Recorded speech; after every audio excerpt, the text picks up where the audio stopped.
Riots were always a threat in the cities of the classical world. During the reign of Nero, for instance, a brawl in the stands of Pompey's amphitheater devolved into a full-scale street battle between the inhabitants of two rival towns, which left dozens dead.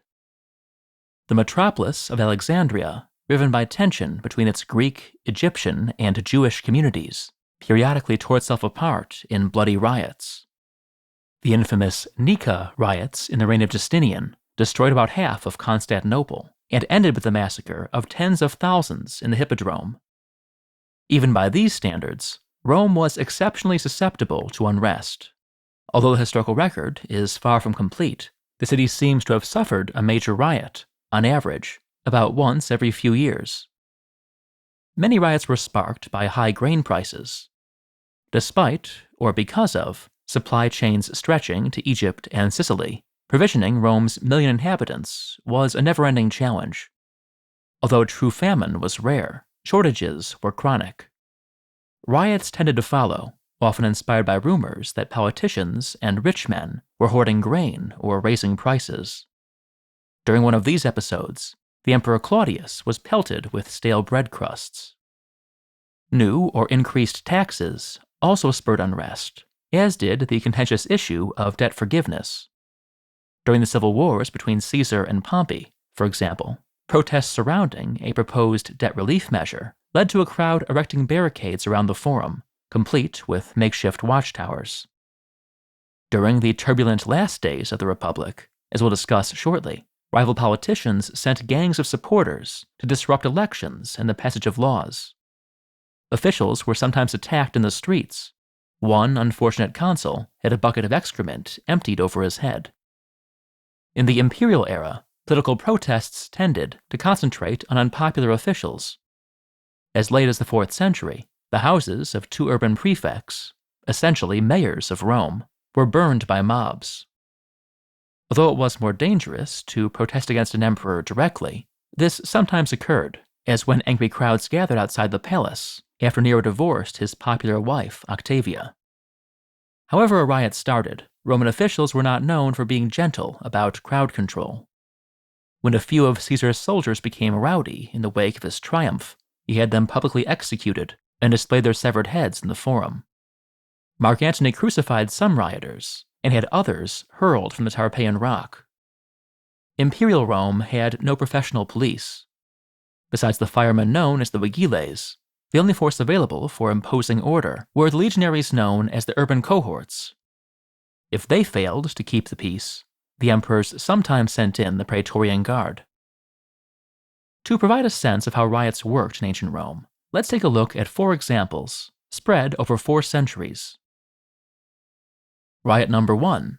Free the Gladiators. In the spring of 238 AD, Rome was restless.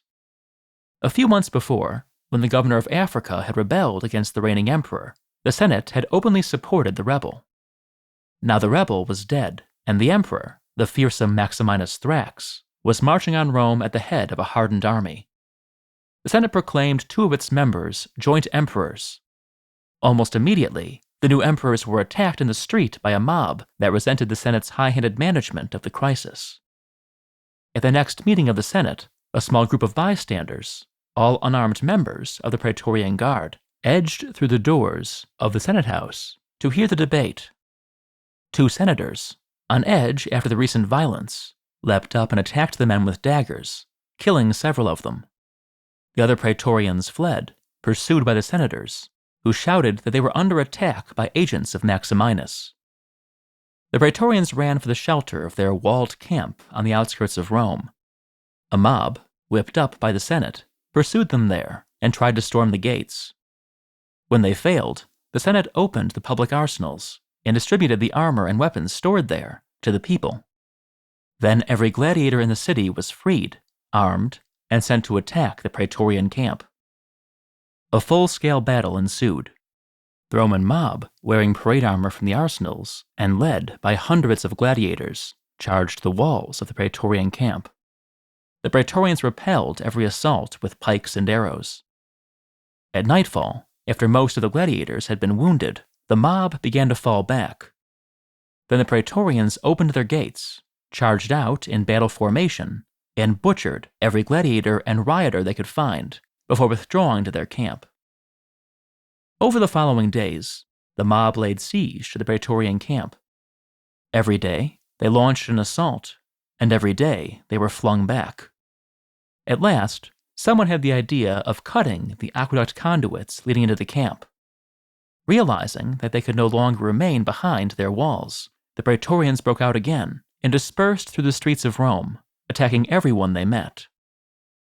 A chaotic day of street fighting followed, as groups of rioters hurled tiles and chamber pots down on the Praetorians from rooftops, and groups of Praetorians set fire to the wooden balconies and doors of Rome's towering apartment blocks. The flames spread out of control. As whole neighborhoods burned, both soldiers and rioters turned from fighting to looting.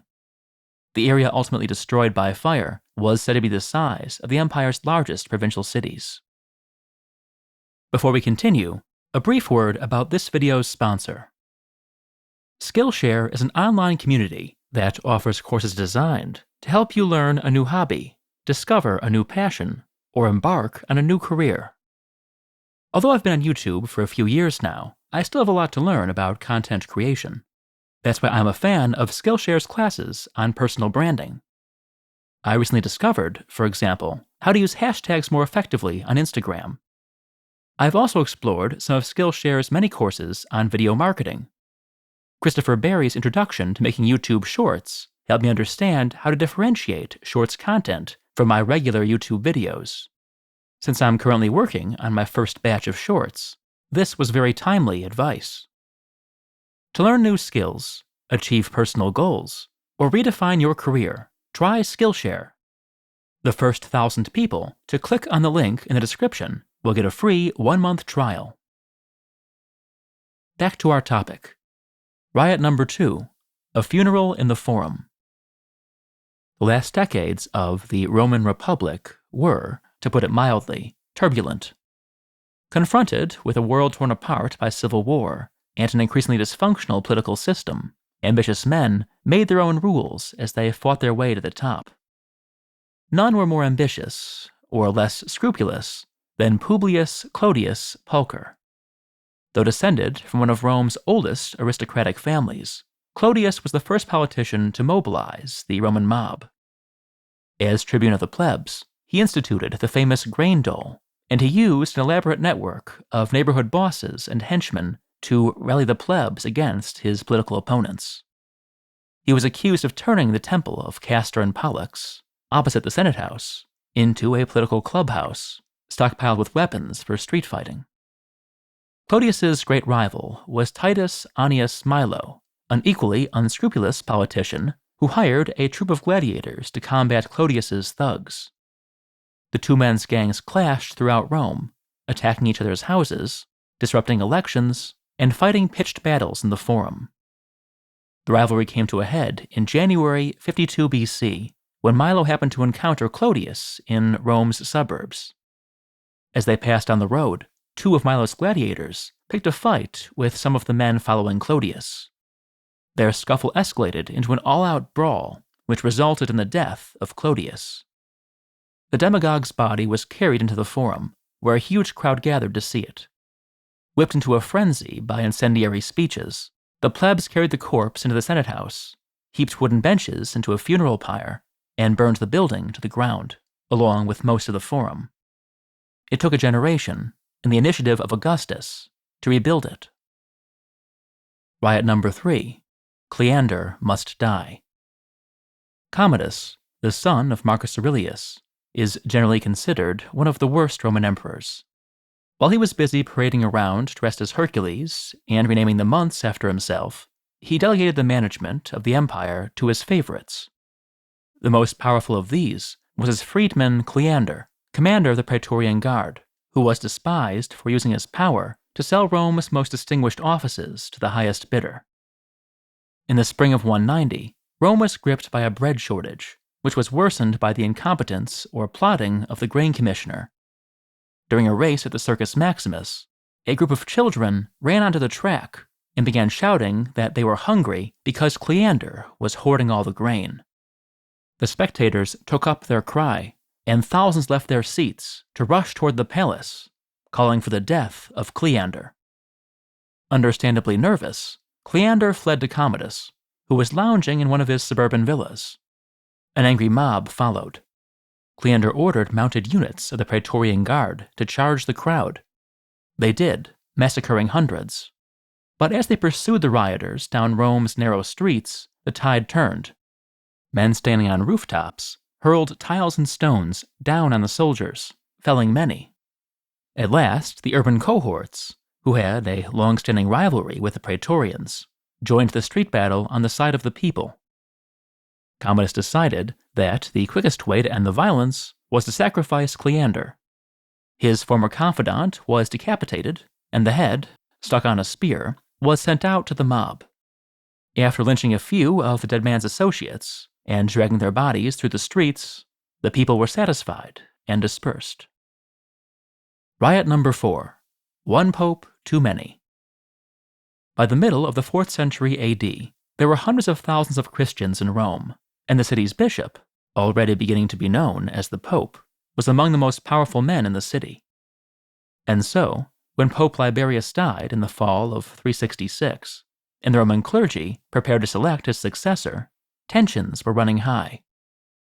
The favorite candidate of the higher clergy was Damasus, an archdeacon from an aristocratic background. But another deacon, Ursinus, was more popular among the Roman people.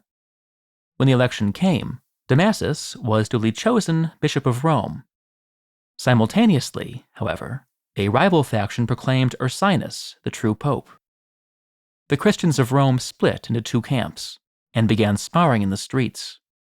Both sides mobilized the fossores, the tough catacomb diggers who split heads with their pickaxe handles. After a bloody confrontation in the Basilica Julia, the violence culminated with a pitched battle in a church that left 137 dead. It was only after appeals to the emperor, the exile of Ursinus, and a vigorous round of excommunications that Pope Damasus prevailed, ending yet another chapter in the long history of unrest in ancient Rome.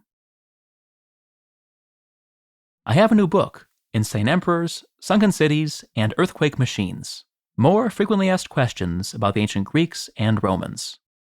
It's a sequel to Naked Statues, Fat Gladiators, and War Elephants, and it's available for pre-order now on Amazon, Barnes & Noble, and through your local bookstore. If you're interested in more Told in Stone content, including my podcast, check out my channel Told in Stone Footnotes.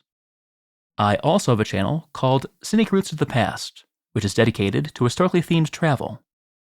You'll find both channels linked in the description. Last but not least, please consider joining other viewers in supporting Told in Stone on Patreon. Thanks for watching.